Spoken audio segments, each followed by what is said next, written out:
विजय सिन्हा बिहार के वो नेता जो अब हाशिए पर दिख रहे हैं।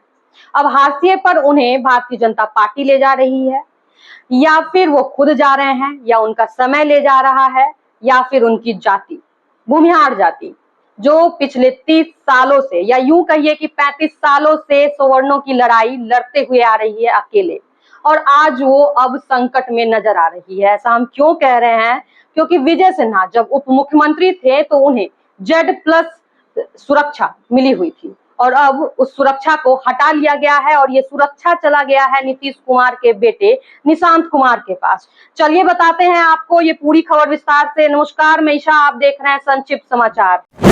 विजय सिन्हा मेरी नजर या एक पत्रकार की नजर से ऐसे नेता हैं जो पिछली सरकार 2025 के नवंबर में जो सरकार गठन हुआ था, एनडीए की सरकार, उसमें सबसे एक्टिव और सबसे दमदार नेता के रूप में खुद को उन्होंने पेश किया।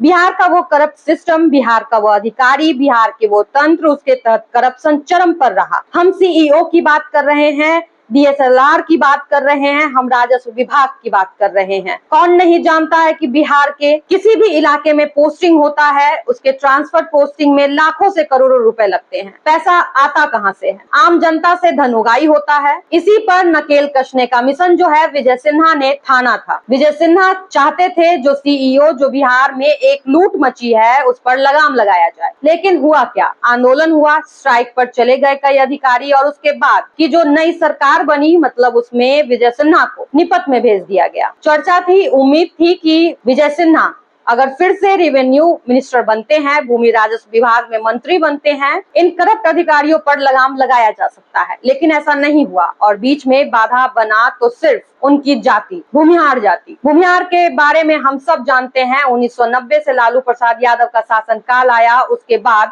रणवीर सेना बनाना हो, वामपंथी हो, लाल झंडा हो, कुछ भी हो, उनके खिलाफ अगर सवर्ण की जमीन अगर कोई बचा रहा था, तो पूरे सवर्ण जाति की बात कर रही हूँ, तो अकेले अगर कोई झंडा लेकर निकला था सवर्णों की लड़ाई लड़ने, तो यही भूमिहार निकले थे। और धीरे धीरे ही देखिए आप भारतीय जनता पार्टी किस तरह से इनको साइडलाइन की जा रही है। ये तथ्य वाली बात हम आपको बता रहे हैं। आप गौर कीजिएगा इस बात पर कि आज भूमिहार की रिप्रेजेंटेशन बिहार में क्या है। अब आप कहेंगे कि कितने विधायक हैं, तो 25 विधायक हैं। विधायकों से प्रेजेंटेशन अगर होता है तो मैं पूछती हूँ, भूमिहार का नेता कौन है? बिहार में कोई नहीं। पिछड़ों की लड़ाई यादव लड़ता है, स्वर्ण की लड़ाई भूमिहार लड़ता है। दोनों आज बिहार की राजनीति से साइडलाइन है। अब आप कहिएगा कि विजेंद्र प्रसाद यादव डिप्टी सीएम बन गए हैं। विजेंद्र यादव जो है वो यादवों को रिप्रेजेंट नहीं करते हैं। आज पिछड़ा जाति हो या अति पिछड़ा हो या दलित कह लीजिए, उनकी लड़ाई कौन लड़ता है? यादव लड़ते हैं। सबसे बड़ी जो समस्या है इस वक्त विजय सिन्हा के साथ, वो मुझे लगता है कि वो यही है कि वो एक भूमिहार जाति से हैं। ऐसी जाति जो पॉलिटिकल कभी प्लेटेंड रही ही नहीं,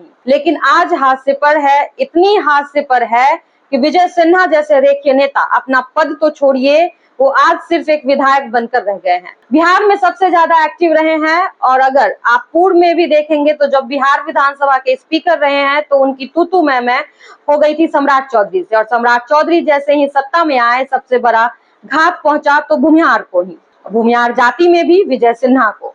बिहार जिस मोड़ पर आज खड़ा है, वहां पर अगले 50 सालों तक दो जाति, भूमिहार और यादव, सत्ता के शीर्ष पर तो छोड़िए, सत्ता में इनके रिप्रेजेंटेशन भी अब नाम मात्र रह जाएगा। तो ये थी आज की हमारी खास रिपोर्ट, जहां हमने आपको विजय सिन्हा के बारे में बताया। जब वो उप मुख्यमंत्री थे तो उनके पास Z+ की सुरक्षा थी, और अब वही Z+ की सुरक्षा निशांत कुमार के पास है।